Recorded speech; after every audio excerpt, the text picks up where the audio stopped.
예수를 믿는 데 있어서 가장 어려운 일 중에 하나는 좌절이 아닌가라는 생각을 해봅니다.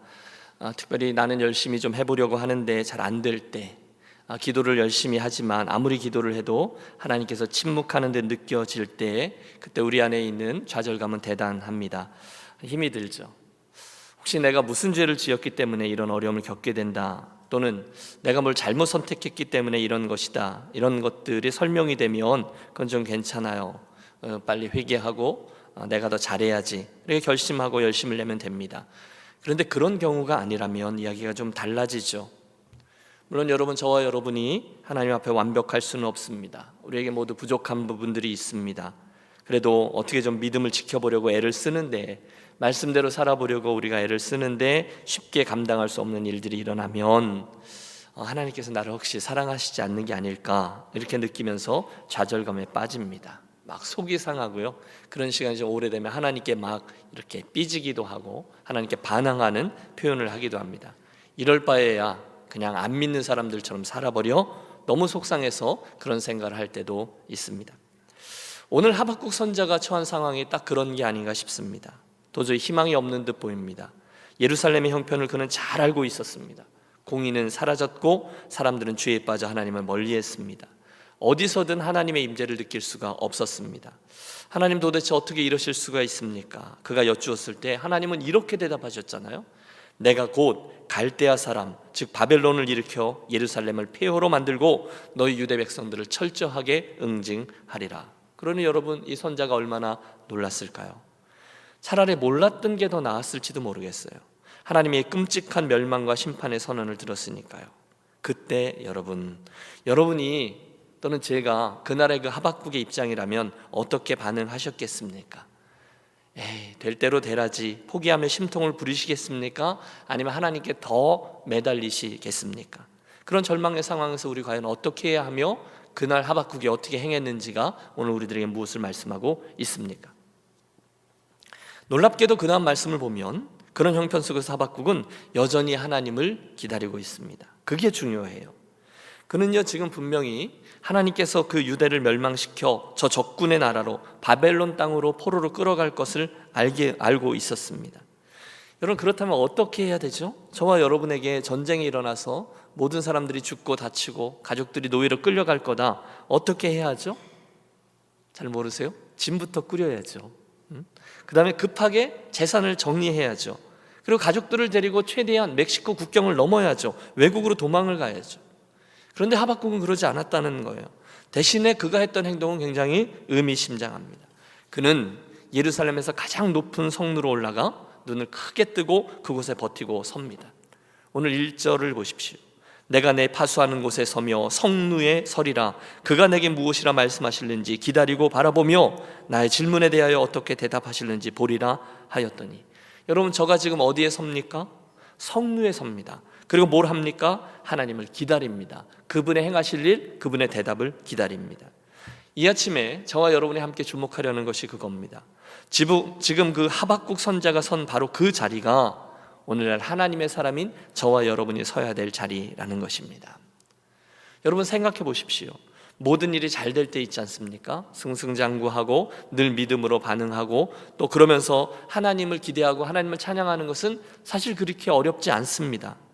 하지만 일들이 잘 안 될 때 말입니다. 사방이 다 막힌 듯 보이고 해결 방법이 없어 보이며 하나님이 나의 상황을 외면하시는 듯이 느껴질 때 우리가 행할 일이 무엇입니까? 어디 서야 합니까? 바로 저 하박국의 자리에 서서 저가 한 일을 해야 한다는 거예요. 보세요, 그는 예루살렘을 포기하지 않습니다. 끝까지 성을 지킵니다. 하나님께서 행하실 일을 기다립니다. 그리고 그 상황에서도 최악 아닙니까? 그런데도 끝까지 하나님의 선하심을 믿고 그 마지막 순간까지 하나님께서 하시는 일은 정말로 옳다, 반드시 옳다 믿음의 싸움을 하면서 그 성루 위에 버티고 서 있습니다. 여러분, 이 아침 저와 여러분이 그날의 이 하박국이 되어 보겠습니다.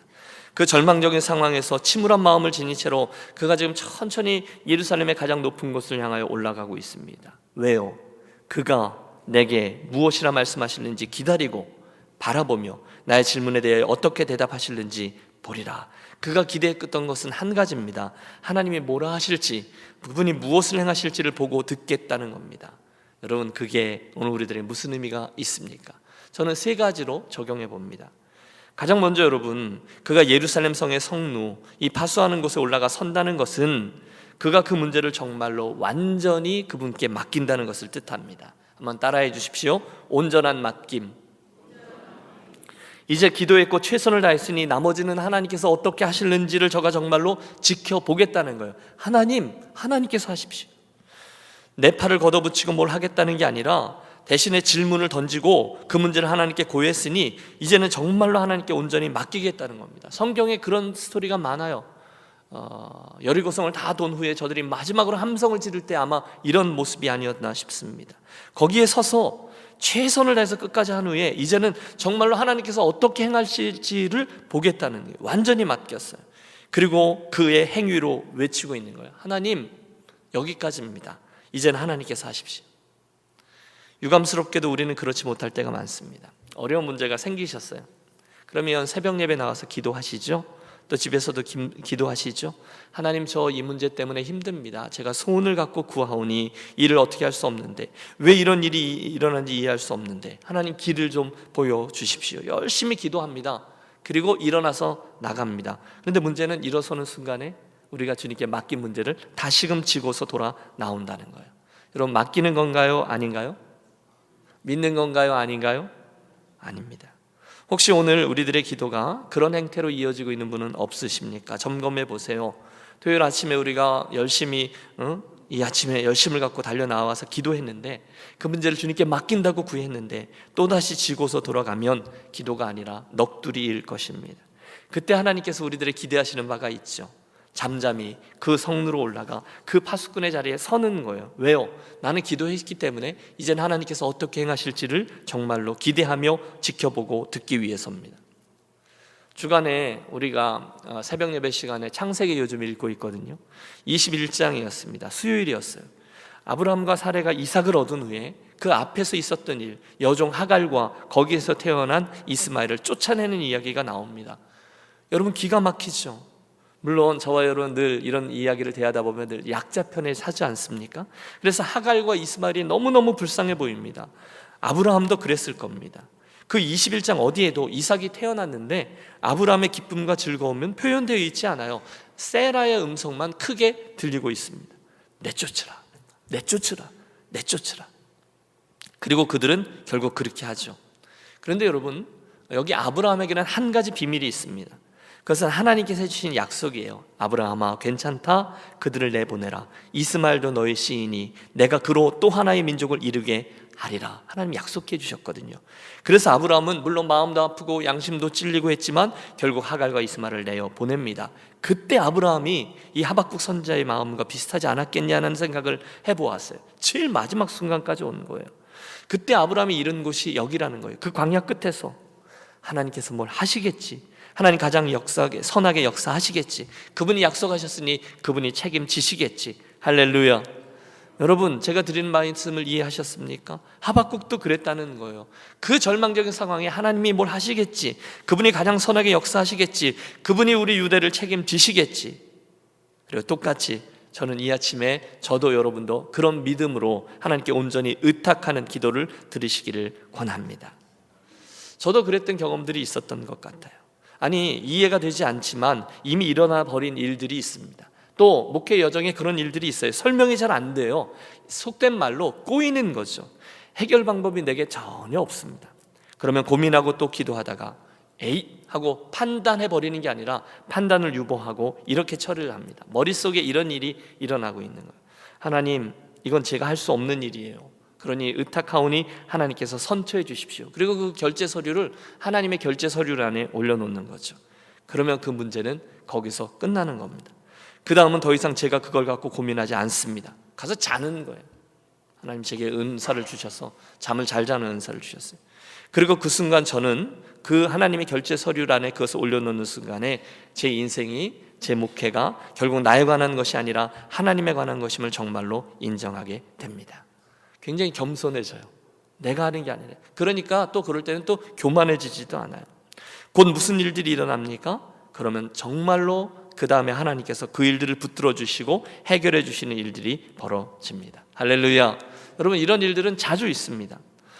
제가 이 하박국 2장에 나오는 용어를 빌려보면 제가 그 성루에 서서 하나님께서 행하실 일을 믿음으로 바라보는 거예요. 온전한 맡김입니다.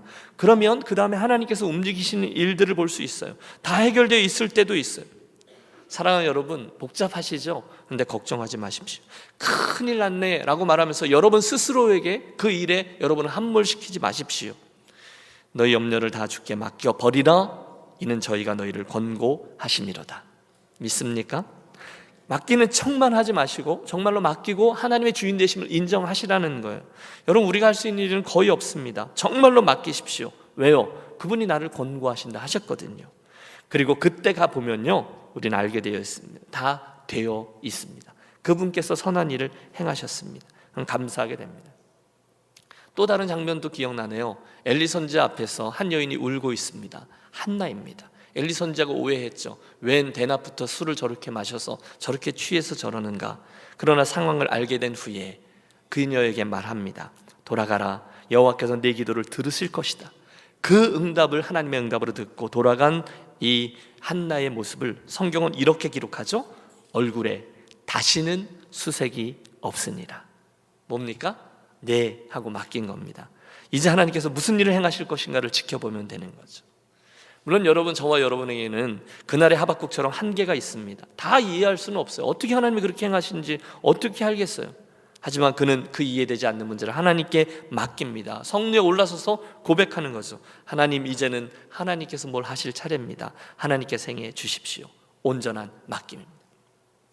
두 번째, 하박국의 그 행위는요, 또한 믿음의 기다림입니다. 이것도 따라해 주세요. 믿음의 기다림. 이 두 개가 연결되어 있어요. 믿음이 있기 때문에 기다렸다는 거예요. 여러분, 그가 뭘 기다립니까? 그가 내게 무엇이라 말씀하시는지 기다리고 바라보며 나의 질문에 대하여 어떻게 대답하실지 보리라. 그냥 서 있지 않아요. 맡겼으니 알아서 하시겠지가 아니었어요. 대신에 하나님께서 뭘 하려고 하시는지를 정말로 듣고 보려 합니다. 여러분, 그가 파수꾼의 위치에 섰거든요. 파수꾼의 역할이 무엇입니까? 그의 임무가 무엇입니까? 저 전방에 무슨 일이 일어나고 있는지를 예의주시하는 겁니다. 그걸 했다는 거예요. 우리 종종 실수하지 않습니까? 하나님께 기도했습니다. 그리고 난 후에 그냥 일어서서 나가는 건 두 번째고, 내가 뭘 기도했었는지도 까먹을 때가 있습니다. 새까맣게 잊어버려요. 그래서 너무 우스운 이야기지만 하나님께서 정말로 나의 그 기도에 당신의 선한 뜻 아래 응답하려고 하시는데 정작 당사자인 나는 그게 뭔지, 왜 이런 일이 일어나고 있는지조차 잊어버리는 경우도 있습니다. 기가 막히죠. 그러면 안 된다는 것입니다. 여러분, 기도하셨습니까?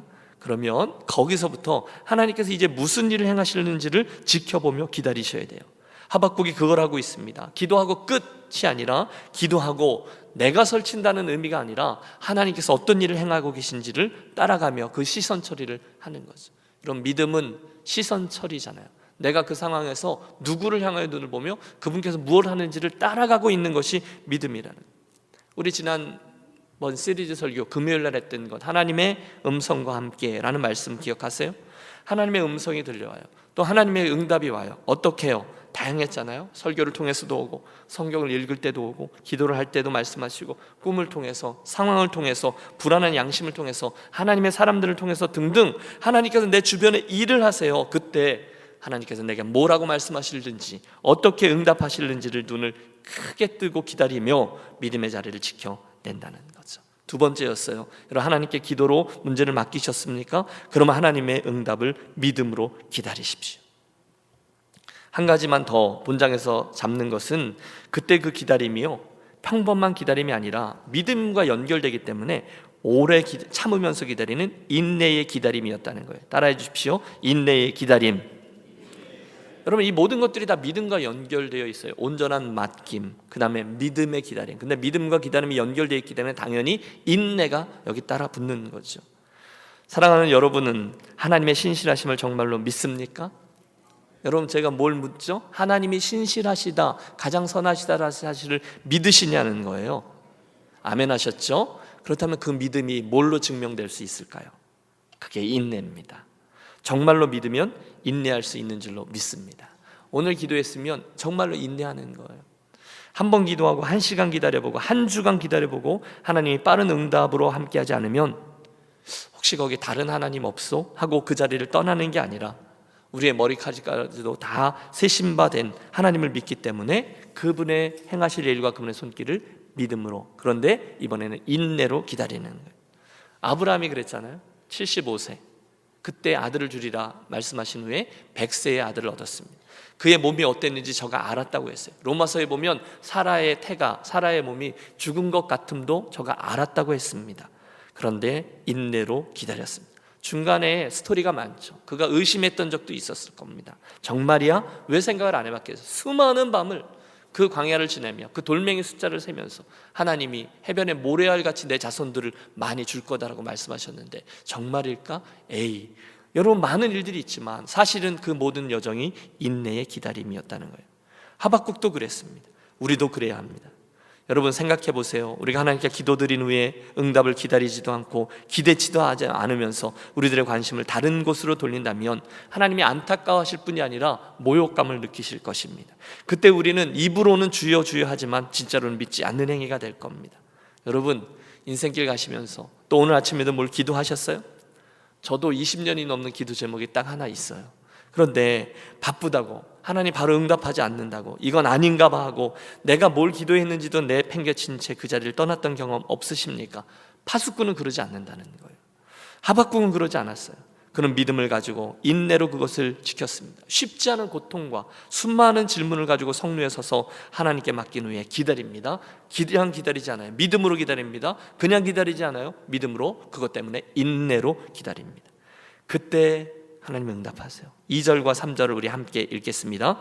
여호와께서 내게 대답하여 이르시되 너는 이 묵시를 기록하여 판에 명백히 새기되 달려가면서도 읽을 수 있게 하라. 이 묵시는 정한 때가 있나니 그 종말이 속히 이르겠고 결코 거짓되지 아니하리라.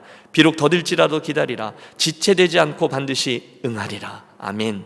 드디어 하나님께서 응답하십니다. 특별히 말씀으로 응답하셨습니다. 하나님의 그 묵시를 기록하고 판에다 명백히 새기라는 거예요. 누구도 잊지 못하도록 큰 판에다가 당신의 말씀을 새겨 넣으라는 거예요. 달려가면서도 읽을 수 있게 하라는 거예요. 성경에 나오지 않지만 저는 재미있게 오늘날로 이렇게 해석합니다.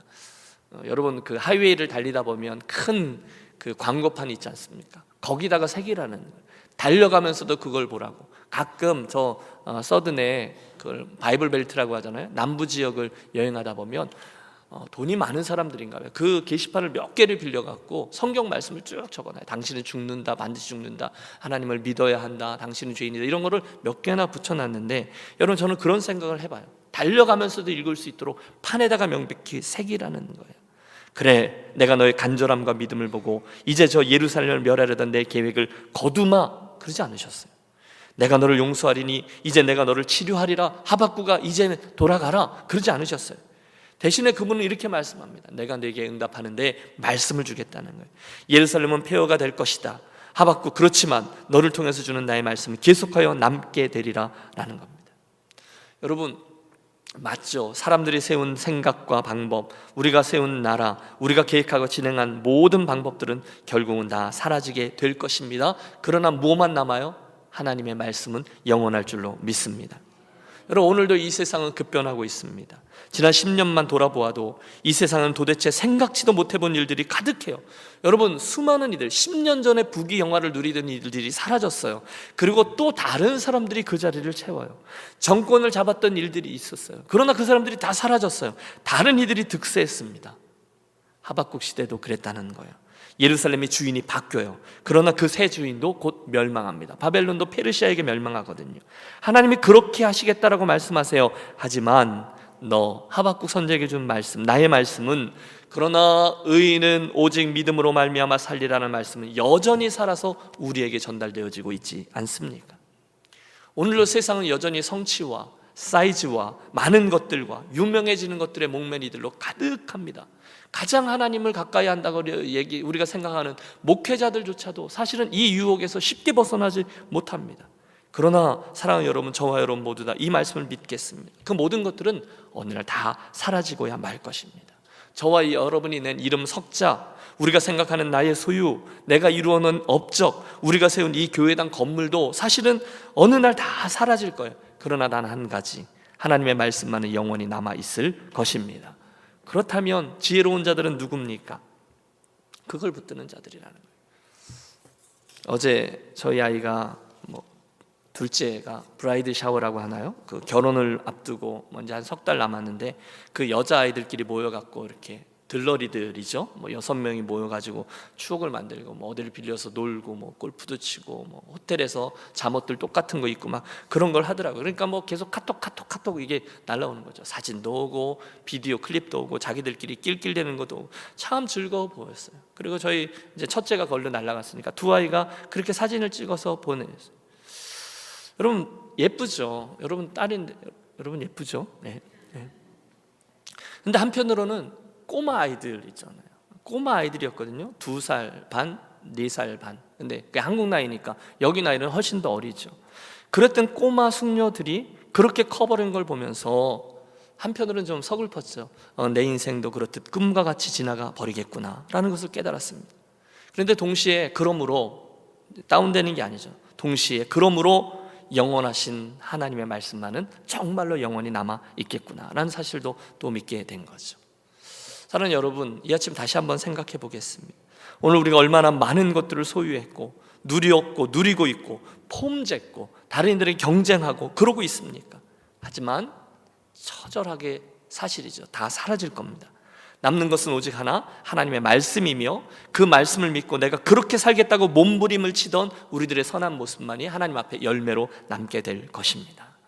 그러므로 여러분 예수 잘 믿으시기 바랍니다. 대충 믿지 말고 열심히 믿도록 하겠습니다. 3절, 이 묵시는 정한 때가 있나니 그 종말에 속히 이르겠고 결코 거짓되지 아니하리라. 비록 더딜지라도 기다리라. 지체되지 않고 반드시 응하리라. 하나님의 말씀이에요. 그날 이후에 유대인들은 포로로 끌려갑니다. 그러나 그들은 결국 회복될 겁니다. 비록 더딜지라도 기다리라. 지체되지 않고 정령 응하리라. 그 말씀은 1.1획도 틀리지 않고 결국 그대로 이루어졌습니다. 자, 오늘 우리들의 이야기를 하고 결론을 맺죠. 오늘 힘든 일 가운데 그분의 뜻을 묻고 계시는 분 있으십니까? 여러분 우리 함께 기억하겠습니다. 어려움이 있죠. 여러분 그냥 드리는 말씀이 아니라 사실을 말씀드려요. 하나님의 사람들이 당하는 어려움이 있어요. 그러나 반드시 끝이 있을 줄로 믿습니다. 하나님이 이유가 있으셔서 우리에게 고난과 훈련을 주시지만 그 어려움은 반드시 축복으로 회복으로 맞춰지게 될 것입니다. 이스라엘의 역사가 그것을 증명합니다. 성경에 나오는 그 사람들의 삶이 그걸 증명합니다. 지금 하박국이 그걸 믿는 싸움을 하고 있는 거예요. 그러므로 기다리세요. 절망하지 말고 기다리십시오. 그 인내의 기다림 중에 주신 말씀을 붙잡고 기다리십시오. 주신 말씀들 있죠. 하나님을 사랑하는 자 곧 그 뜻대로 부르심을 입은 자들에게는 모든 것이 합력하여 선을 이루느니라. 분명히 힘든 일들이 있어요. 하지만 그 일의 끝은 반드시 오게 돼 있어요. 왜요? 그분이 말씀하셨거든요. 비록 더딜지라도 기다리라. 지체되지 않고 반드시 응하리라. 그러니까 4절이 이렇게 되는 거죠. 결국 의인은 무엇으로 산다고요? 믿음으로 산다는 거예요. 이게 하박국의 결론 아닙니까? 크로스비 여사의 이야기를 여러분 아시리라 믿습니다. 이름이 나딕죠. 우리가 가지고 있는 찬송가에도 그 한 분이 쓴 찬송가가 23개나 실려 있어요. 우리가 잘 아는 찬송들, 예수로 나의 구주 삼고 예수께로 가면, 또 오 놀라운 구세주 예수 내 주 나의 갈 길 다가도록 예수 인도하시니 나의 영원하신 기업. 이게 다 그녀가 지은 찬송시입니다. 그런데 아세요? 그녀는요 맹인이었어요. 중간에 태어날 때부터 맹인이 아니라 6살 됐을 때, 6주가 되었을 때, 생후 6주 후에 의사가 오진을 해서 잘못된 처방을 내려 의료사고로 두 눈이 멀었습니다. 어머니는 딸이 보지 못하게 된 사실을 알고 통곡합니다. 동네 사람들은 그 의사를 찾아가서 수혈해야 된다고 소리를 질렀지만 이미 그가 도망갔습니다. 비극이 계속돼요. 설상가상 1살 때 아버지가 세상을 떠나고 11살 때 그녀를 가장 사랑했던 할머니도 세상을 떠나요. 그녀의 삶은 짙은 두 눈, 육체의 눈뿐이 아니라 완전히 짙은 어두움으로 모든 것이 바뀌었습니다. 30세가 되었을 때 어느 날 은혜를 받고 교회에 갔다가 하나님을 만나죠. 변화됩니다. 첫 번째 그녀가 지은 찬송이 그겁니다. 웬 말인가 날 위하여 주 돌아가셨나, 웬 말인가 날 위하여 주 돌아가셨나. 제가 잘못 전했네요. 그 찬송이 그녀의 가슴을 파고듭니다. 그분이 날 위해 주 돌아가셨구나. 성령께서 그녀에게 진리를 깨닫게 하시고 믿게 하시고 은혜를 주셨어요. 그리고 그 사실이 정말로 믿어지게 된 거예요. 주님이 나를 위해 죽으셨다는 사실 말입니다. 눈물을 흐르며 그녀의 어두운 과거가 씻겨지고 찬송가 가사처럼 이 몸밖에 드릴 것 없어 이 몸 드립니다 고백을 합니다. 선한 씨름을 시작하죠. 이제 내가 무엇으로 주님께 드릴 것인가. 시를 쓰는 재능이 있었죠. 찬송을 작시하기 시작하는데 첫 번째 작시한 찬송이 이겁니다. 자비한 주께서 부르시네 부르시네 부르시네. 그 이후에 95세까지 살면서 9,000곡 이상의 찬송가를 작사했어요. 별로 놀라지도 않으시네요. 9,000곡. 장애를 가지고 있지만 더 이상 문제가 되지 않습니다. 이해되지 않냐는 그녀의 삶. 그런데 종종 간증의 자리에 초대를 받았는데 함부로는 목사님이 그녀를 위로한다고 이렇게 얘기했대요. 창조자 하나님이 당신에게 그렇게 많은 선물을 주셨는데 세상을 볼 수 있는 시각을 선물로 주지 않은 것이 유감입니다. 시각을 선물로 줬다면 더 많은 일을 하지 않았겠느냐, 이런 의도였겠죠. 그녀가 대답합니다. 제가 태어날 때 하나님께 기도할 수 있었다면 저는 맹인으로 태어나게 해달라는 기도를 했을 겁니다. 너무 놀랐어요, 목사님. 왜 그렇죠?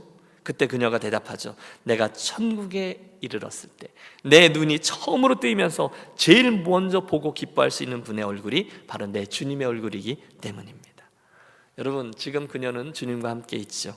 하늘나라에서 그 눈이 처음 뜨여졌을 때 만난 그녀를 대해주시는 우리 하나님, 그 주님의 영광스러운 얼굴을 보며 지금도 기뻐하고 있을 것입니다. 그녀의 그 장애를 믿음으로 극복해낸 자랑스러운 믿음의 이야기, 오늘 저와 여러분의 이야기가 되어야 되지 않겠습니까? 세상은 오늘도 여전히 복잡합니다. 악인은 득세하고 있습니다. 그렇죠? 공평과 거룩은 다 사라진 듯 보입니다. 우리도 종종 질문하죠. 하나님이 살아계시면 어떻게 이런 일이 있을 수 있냐고, 도대체 계시면 세상에 왜 이러냐고 질문하고 싶습니다.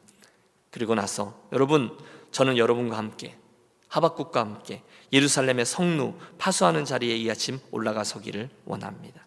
그곳에서 정말로 저와 여러분의 삶의 모든 문제들과 기덕거리들을 그분에게 맡기겠습니다. 그리고 이제 그분께서 뭐라고 하시는지를 믿음의 눈으로 바라보겠습니다. 기대하며 기다리겠습니다. 그리고 마지막으로 믿음의 기다림은 인내가 필요하기 때문에 인내를 가지고 기다리겠습니다. 그때 그 모습 말입니다. 끝까지 하나님께 온전히 맡기고 믿음으로 기다리고 인내함으로 기다리는 그들의 모습이 뭐냐? 그게 믿음이죠. 그걸 아는 순간 비로소 우리는 그러므로 오직 의인은 믿음으로 말미암아 살리라 라는 저의 말씀을 이해하기 시작합니다. 함께 기억하겠습니다. 의인은 결코 소유로 살지 않습니다. 의인은 권력으로 살지 않습니다. 능력으로 살지 않습니다. 오직 의인은 믿음으로 말미암아 사는 줄로 믿습니다. 이 아침 그 믿음 때문에 우리 삶의 모든 것을 의탁하며 기도의 자리로 나아가겠습니다.